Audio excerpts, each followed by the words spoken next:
What is up, guys? Welcome into this week's episode of Pickup Sports Talk. I'm Spencer Stein. And I'm Brandon Schiffman. We know it's been a while. We've been traveling, also watching a lot of sports. This is going to be our big, welcome back episode. Yeah, we're going to get through a lot to cover. A couple things. NCAA tournament, NBA, the MLB's back on, and we might even end with some golf. I mean, it's your favorite time of year, as you always say. Masters week, the best week in golf. We'll end with our predictions there. But we have to start the NCAA tournament. I know it's almost old news already. I mean, especially what happened 2 weeks ago in the early rounds. So we'll just cover the big stories. But UConn dominated all the way through. Literally. I said before the tournament that defense is what is going to win this tournament. UConn had that. So did SDSU, who made it to the final.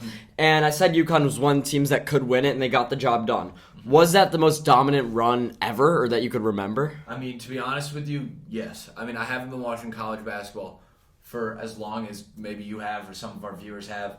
In my opinion, I don't think they had a game that was under 13 points. I genuinely think every single game, by the time it was that final minute, they were just kind of looking relaxed on the bench. They seemed to have every team they played just completely in their control by the time the game ended, which I think was very, very impressive. I mean, their games were never fun to watch. They were unwatchable. Every other run I've seen, the championship's been a great game, or at least a Final Four game. Yeah. They didn't really have that. Every game was a blowout. I mean, SDSU cut it to 6, maybe with 5 minutes to go, something like that. But I never thought there was a chance they were going to win that game, even in the first few minutes when they were up. So, and it's because they're all around. Yeah. And Hurley was really confident about it. He said, okay, we have 3 NBA players and a bunch of great role players. No wonder we're going to run through the tournament. But I think the bigger storyline isn't necessarily how dominant UConn was, but that their path was kind of what it was because of all the upsets. I mean, you could have never convinced me we were going to see San Diego State in the final and FAU in the Final Four. So what do you have to say about that? I mean, every year people say, oh, this March Madness is weird.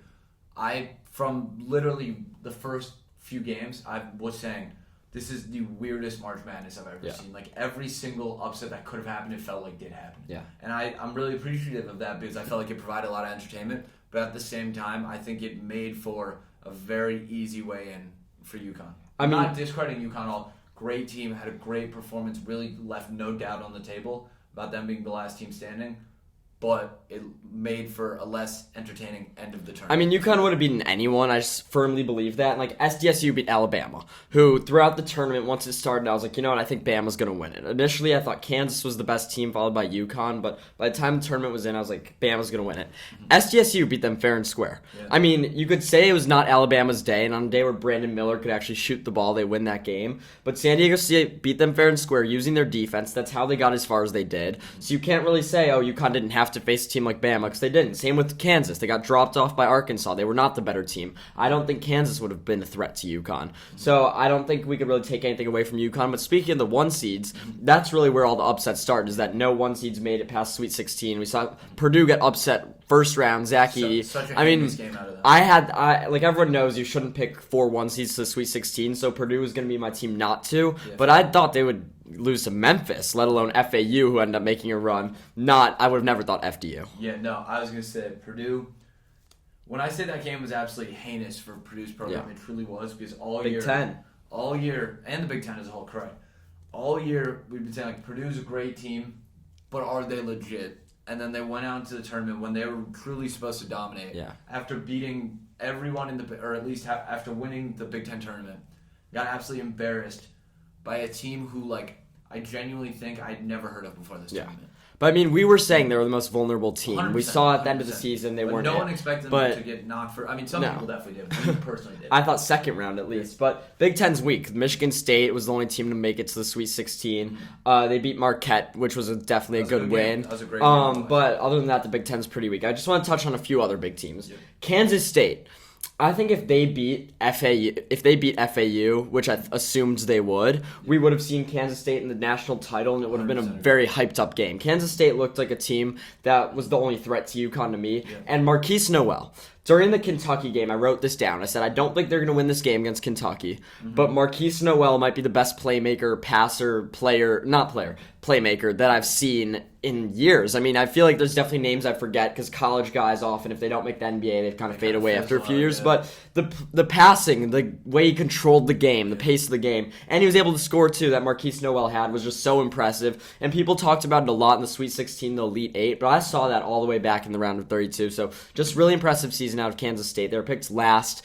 to finish in the Big 12. Jerome Tang, their coach, won Coach of the Year. So I just think that's a team that is going to get forgotten. I mean, if you don't win it all, you don't make a run to the championship, you kind of do. But I really want to give them credit. Not to discount FAU, because I feel like I kind of left out the FAU part of that. They were a great team. I love Dusty May, their head coach, but Kansas State was just a team I wanted to talk about. I was just say a very entertaining tournament for the sake of kind of finding these new personalities of teams. For example, Kansas State, I felt like became a huge, I don't even want to say presence, but it really was. I mean, Miami seems like they're established now. Miami, back-to-backs, Elite Eights. Yeah, I mean, they made the Final Four this year. And it's funny, one of my brackets I had Miami losing to Drake round 1, and the other I had them going to the Elite Eight. So I thought they were a very volatile team. They really came out on the upper end of their ceiling there. But it looks like the program's here to stay. Yeah. And the only other big thing I think I want to touch on, Princeton. I mean, that's the biggest Cinderella. They beat Arizona, made a run, got demolished by Creighton. But yeah, it was a great tournament. It's kind of past the time of dwelling on the earlier round games, but UConn was just so dominant, and they were clearly the best team. I don't think you could have any hate against them. Sonogo and Hawkins were the best duo. Everything was complete with UConn. I was going to say everything seemed to go right for them. They had a great tournament. Congratulations. I mean, I feel like the women's tournament was probably better. Yeah. And definitely. This was great for growing the game of women's basketball. I feel like it doesn't get enough attention, obviously. And it's not like I followed the early rounds or know a ton of players, but like Caitlin Clark just grabbed your attention. Then seeing the beef between her and Haley Van Lith on Louisville, and then the Angel Reese thing. Friends, you know? I mean, I did not know, but everything is kind of coming together there. It was a much more interesting tournament. The national title was definitely more interesting. Got tons of views. I watched it. What is your take, though, on the whole Caitlin Clark Angel Reese situation? I mean, I think it's definitely just the way the media is portraying it is very controversial. Obviously, you have on the one hand Caitlin Clark who's getting a ton of praise for her emotions and how she is on the court. On the other hand, you have Angel Reese, and a lot of the media is like it's unnecessary. She's just doing too much. And I think that a lot of people see that discrepancy and point race out as a factor in that. I'm not saying whether it was or wasn't. I don't know enough. I need to do more research to speak an opinion on that. But I think it's definitely something interesting to look at. I mean, I want to point this out. I think there was a discrepancy in between what Caitlin Clark and Angel Reese did. I think you have to notice that. You can't discount it. Caitlin Clark's was a quick 1-second thing. Angel Reese had won the title decisively, up a lot, did it for much longer. But with that being said, I don't think you could say there's that big of a difference that Caitlin Clark's a hero and a trash talker and everyone loves her, and Angel Reese is like what's the word? On classless for doing that. I think that's way too far a stretch. I think it's trash talk, it's sports. And there's also the sexism factor that because it's women's sports, maybe people are discriminating against trash talk. I think it's all fair game. She won the title. She earned the right to talk her stuff. Caitlin Clark's a great player. She was the best player in the tournament. She's the reason I think a lot of people watched it. And Angel Reese beat her. I mean, she did it fair and square, so I don't think you could hold anything against Angel Reese. But you'd be, I think, remiss to say there's not a discrepancy between what they did. Yeah, completely. And I think that does partially have to do with race. It's definitely something that gets a factor in there, and it's just something that people are going to discuss. Another thing I saw was about the First Lady, Jill Biden, invited I didn't like that. The winner and the loser to the White House. I think that personally is weird. I've never seen But maybe Jill Biden just isn't immersed in how the tradition goes, true, but I definitely didn't like that. I feel like that's just never happened historically. I feel like I don't want to say it's super disrespectful to LSU, but it's one of those things where LSU is probably like, we just beat them. Why are you inviting them too? It's unnecessary, but I do think it's slightly a shame that this game that gets 9.9 million views and grows the game of women's basketball so largely gets a bit overshadowed by poor reffing and also the Angel Reese thing. I think that might be good for the game because it's getting more eyes on it, but still, I think that's a bad way to go out. Sure. Regardless, though, both NCAA tournaments, good as always. Let's move on to baseball. Yep. The MLB season started, so we'll get some predictions, but first I want your thoughts on the new rules. I mean, I think it's definitely one of those things that a lot of people are talking about. Obviously, the pitch count, the bigger bases. I think that no matter what happens, whether they're great for the game or bad for the game, people are going to be pointing at them as just factors in general. I haven't watched enough baseball yet to a point where I can say I hate it or I love it. It's just kind of like I'm still figuring it out. I think I can. I'm a traditionalist, first off, so I didn't like any of these rules. And the rule I still despise is runner on second base in extra innings permanently. Horrible rule. Horrible rule. Last year or two. I like the pitch clock. I went to 2 Cubs games of their first 3. I like the pitch clock. The game moves quicker, doesn't seem to take much away. It's adding more stolen base attempts, which I actually like. People are saying it's unnatural. It's more fun when guys are stealing bases. The banning of the shift, more hits, more singles. I like that a lot. The game is moving faster, there's more scoring, and they're not just relying on the home run ball like they used to. I hated when they juiced the balls and just everyone was hitting homers. It wasn't really, I don't think, what fans wanted to see or what I wanted to see. So now the game's moving faster, there's more hits, there's more action, more stolen bases. The bigger bases are taking away injuries. It's all, I think, very, very good for the game. And as a traditionalist, you could say you don't like it. You don't like the limitations on pickoff attempts, all that. It's good for the game. It's moving faster. It's much more interesting. I could definitely keep my head in a baseball game much more. For sure. I think that a lot of people would agree with that. I think it's going to be interesting to see how it plays out, though, but I completely agree about the extra innings rule. I just think it's unnecessary. But here's what I want to see. I want to see more pitchers doing what Max Scherzer did in spring training and using the pitch clock to their advantage. Yeah. The batter has to engage when there's 8 seconds left on the pitch clock. So Max Scherzer, I believe, during spring training would get on the mound set with 14 seconds left. Wait 6 seconds for the batter to get in there and stare him down. And the batter, if you're just some spring training guy facing Max Scherzer, you step out the box. You could only step out once, though. After that, do it right again. I think pitchers, I want to see them utilizing this to their advantage more. I want to see some quick pitch, changing of pace, change of tempo, because I think that's a huge advantage pitchers have. And not anyone could do it, but I'd love to see more of that, using the clock to their advantage, even making the game more interesting. Mm-hmm. Let's get to some predictions, Brandon. Let's start with awards. I want you to go with AL MVP. For starters, my AL MVP is a guy who I think is starting to receive the love he's been deserving. He's been a great player for the past few years. I think he's really going to hit the next level this year. Yordan Alvarez from the Houston Astros. He's had a couple great years back to back. I think this is the year where he really asserts himself as one of the best players in the MLB. If he's not already considered that, I personally think he is. Yeah, I'm very confident he won't win it. Here's what I will say, though. Mm-hmm. If Shohei Ohtani's healthy, he doesn't even have to be his best version of himself. If he has a 3 ERA and hits 40 home runs, he's going to win it. I'm worried about his health a little bit, just overall. I was going to say, though, I'm putting no money on Shohei Ohtani because his health, I think, is a big worry. It's been a worry in the past. I don't think we could just automatically rely on him to be healthy all of the season. And the Angels don't seem to be playing well at all. No. So my pick, assuming it's not Shohei Ohtani, because I think that's the obvious pick, is Jose Ramirez. He's ready for that MVP-level season. He's been top 3 in voting. I think the Guardians win the AL Central, and I think it's all led by Jose Ramirez. Mm-hmm. That's fair. NL MVP, you want to start? Yeah, I really didn't know who to pick with this. And I think of the top 20 guys in odds, 18 of them are on 5 or 6 teams. It's very concentrated, and these are super teams. So I love the San Diego Padres this year, and I didn't know who to pick. So I went with Manny Machado, just because I think he's been the best in the past. Juan Soto is the obvious pick. I don't like Tatis coming off the season, so I'll go with Machado. But there's really just so much depth in the NL that it could really be a toss-up. For mine, okay, I'm kind of going to go against my logic here, or your logic here. I'm taking Trey Turner. I know that the Phillies have started out weak, but I think that this is a guy, the media's loving him. I think he's well-loved by fans. I think that this is a good pick if they can turn around. It's only been 3 games. And with Bryce Harper out, if they're good, then it's all going to be because of Trey Turner. But I really wanted to pick someone on the Braves, too. I think the Braves are going to have a great season. I just didn't feel as comfortable with Acuna or Austin Riley as I do with the Padre. And then I don't trust the Dodgers as much. And the Cardinals, kind of boring players. Yeah. Cub fan, I can't pick a Cardinal. Last year, though, Arenado and Goldschmidt were in the top 3, both of them. I was going to say, for your NL, just a counterpoint, I think there are just one too many cooks in the kitchen in San Diego yeah. for any of them to really make the case. I don't love that pick. My pick. I had no idea what you got. AL Cy Young, Bren. Who you got? I'm gonna take Alek Manoah. Last year, had an absolutely great year. Looked bad in his first game against the Cardinals. That's fair. It's one game though. He's got a lot of time. He's got a full season to fix that up. I think that last year he really asserted himself as one of the best pitchers in the game. This is his year. I'm going Jacob deGrom. I've predicted him every year. He's the best pitcher in baseball, period. Helson issue, he's the best pitcher in baseball. The Texas Rangers are hitting well. They're looking good. They're a threat to make the playoffs, and deGrom could be their ace. If he stays healthy, he'll win it. He's the best pitcher in baseball. NL Cy Young. I could go with mine first. I told you I'm riding the Braves. Had to pick up and win an award. Spencer Strider, good name, young player. He's going to take over. Obviously, there's always the temptation of picking someone like Verlander or Scherzer. Verlander's injured right now. I don't know about Scherzer, but I think Spencer Strider, young option. It's really an open field, both Cy Young races, but I'll go Strider. Yeah, for mine, I'm going to have to go with Max Scherzer, like you said. I'm not going to lie to you. He's just one of those guys I feel like every year he's not necessarily a safe pick for the award, but he's one of those guys who will always be in the conversation. Therefore, I think he's a safer overall pick. Yeah, it makes some sense. But I think we could really see a Cy Young come out of the woodwork in both leagues. I picked deGrom and Strider. You picked Manoah, Scherzer, both household names. I think we could see someone come out because that tends to happen.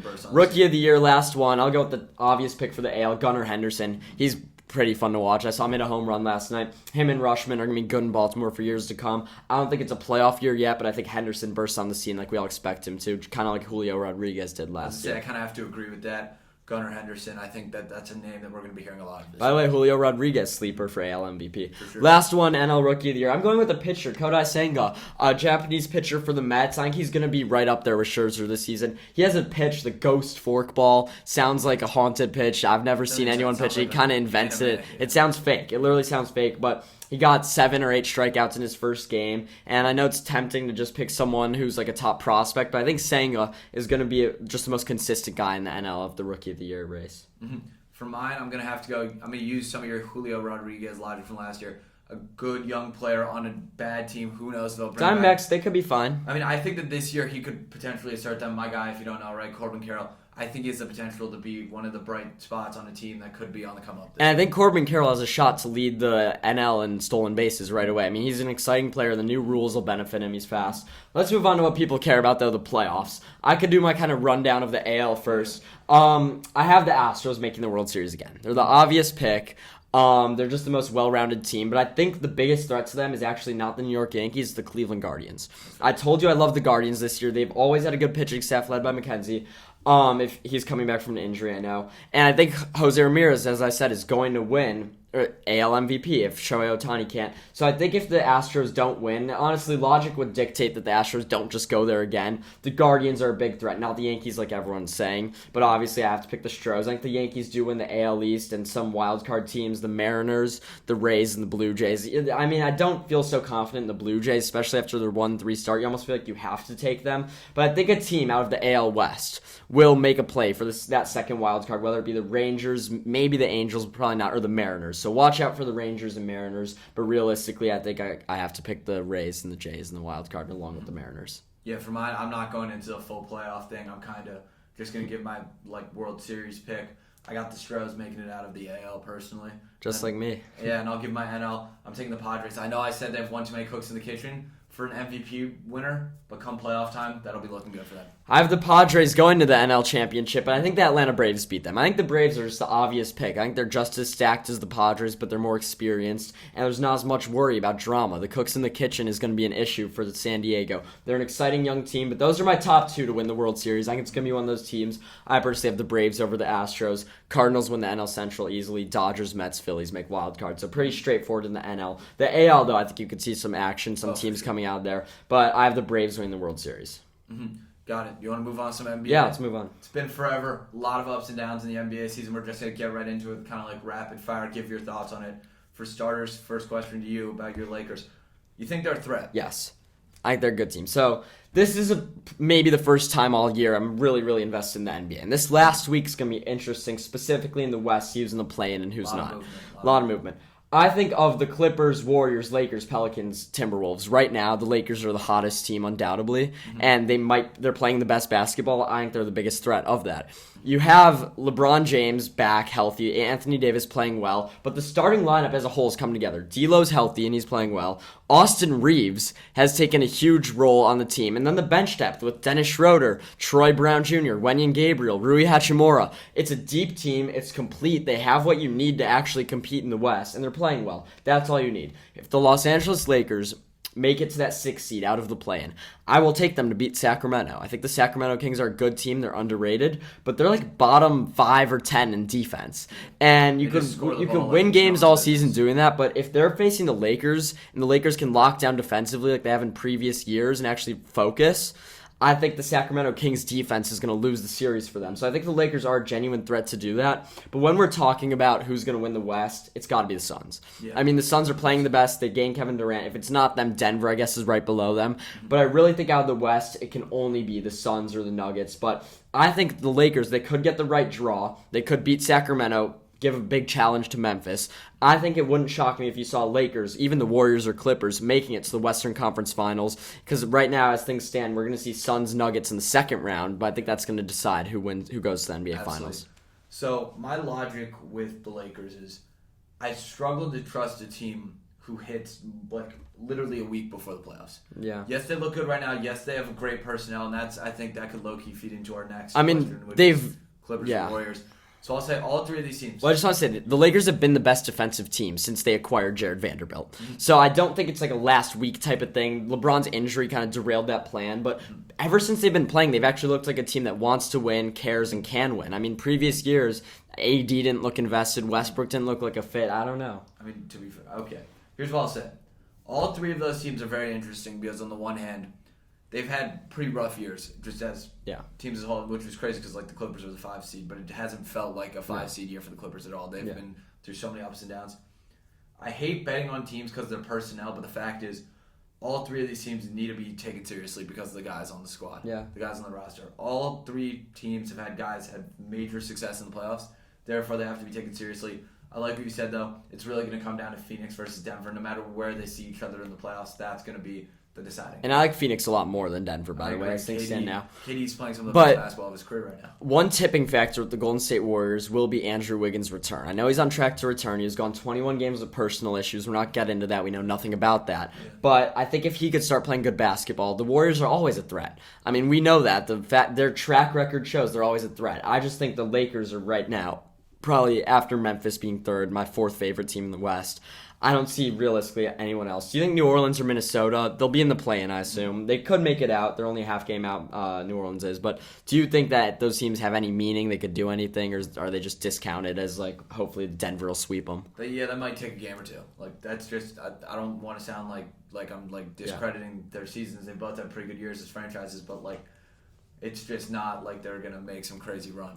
And how about Dallas? Yeah. 1-7 in their last 8, Heinous. down to the 11 seed. It looks like, I mean, I would think Oklahoma City would want Dallas to get in over them. They want to tank, but it looks like OKC might make it. Do you think Dallas should shut down their stars? Do you think they should re-sign Kyrie? I mean, what's going wrong? They're in an awful place right now because on the one hand, they thought they found Luka Doncic's running mate. Most people said it could be great, probably won't be, and that's exactly what happened. And by the way, Luka Doncic actually, since the Kyrie acquisition, is like minus 25, and Kyrie's like plus 60. So it raises the question, maybe Luka's the issue. Maybe I mean, Kyrie's Brunson's not playing good for great, Luka, Porzingis playing great. Yeah, I don't think Luka's the issue, but I'm rooting against the Mavs. It's going to be really interesting if they miss the playoffs. Let's move to the East real quick. By the way, Lakers-Clippers tomorrow night. Huge game. See who's going to get seeding advantage. About the East, is it a two-horse race? Be honest. Yeah, 100%. I mean, I like Philly a lot. Philly's got a lot of talent. Heck, even the Knicks are making like a fun story out of this season. But the truth is that the two best teams in the East are far and away the two best teams in the East. Yeah. And it's Milwaukee and Boston. I personally still am taking Milwaukee. Yeah. Middleton's just getting back. I think everything's starting to click with them. And the craziest part is at All-Star break, I said, watch them really hit their stride and finish 3 games ahead of every team in the league. They're 2 games ahead right now. I think that honestly, they're probably going to pull their starter, so my take won't come true. But I think what I predicted in them, like hitting their stride, has hit. Yeah, I mean, I definitely favor the Bucks slightly over the Celtics. I definitely think it's a two-horse race. The Sixers are fine. They're not good enough to compete. They would have needed that James Harden dog, which he's just not anymore. We have to face that. But I think the biggest storyline is the MVP race. Yeah. I mean, I'm not that invested in it. I care more about how the seeding shakes out, but that seems to be what everyone's talking about. Embiid, Jokic, Giannis. Jokic, obviously, most all-around. He's averaging almost a triple-double. Embiid, the most points, having an historically great scoring season. Then Giannis isn't getting as many votes, but I think he's in there. Who do you like? I mean, here's the thing, right? This obviously been super controversial just because of everything. I mean, I don't really want to get into it because it's not like a big deal, but Kendrick Perkins was saying like the only reason Jokic has been getting votes past years is because he's white and he gets a lot of white voters. Yeah. That I'm not going to voice an opinion on. If you know me, you know my opinion on that probably. And I think Jokic has voter fatigue and Giannis has voter fatigue. And Embiid every year has been his year. Yeah. And I think this is finally his year. He's stayed healthy all year. Congrats, Joel Embiid. You're probably winning the I mean, Perk implied that happened in the past, but he didn't necessarily imply it was going to happen this year. Yeah. But I think the voter fatigue on Jokic is huge because realistically, when you're looking at their stats together, Jokic's team is better. Embiid sat out the second head-to-head, which isn't great for him. And Embiid might have many more points, but Jokic has been a better all-around player, so I like that. But I would vote Giannis. His stats are comparable with Jokic and Embiid's. They're not any worse. I think he has the best field goal percentage of the 3. That could be wrong. But his team is clearly the best.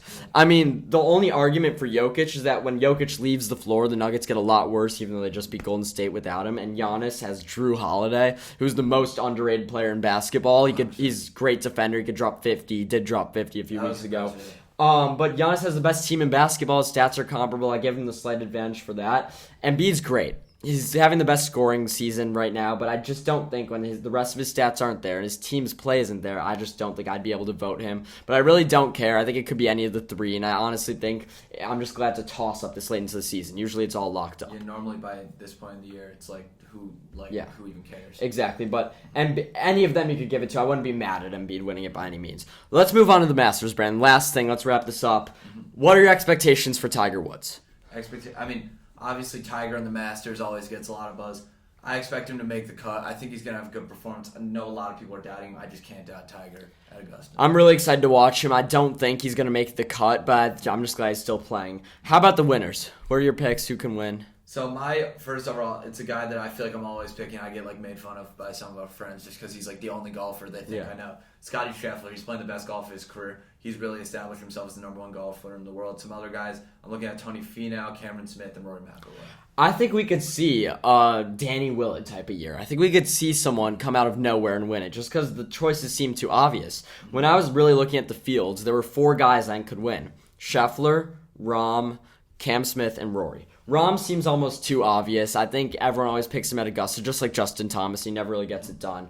I hate Cam Smith. I hope he doesn't win. Allegedly, he hasn't been playing well on Live, so I can't pick him. And Rory, once again, obvious choice, never gets it done.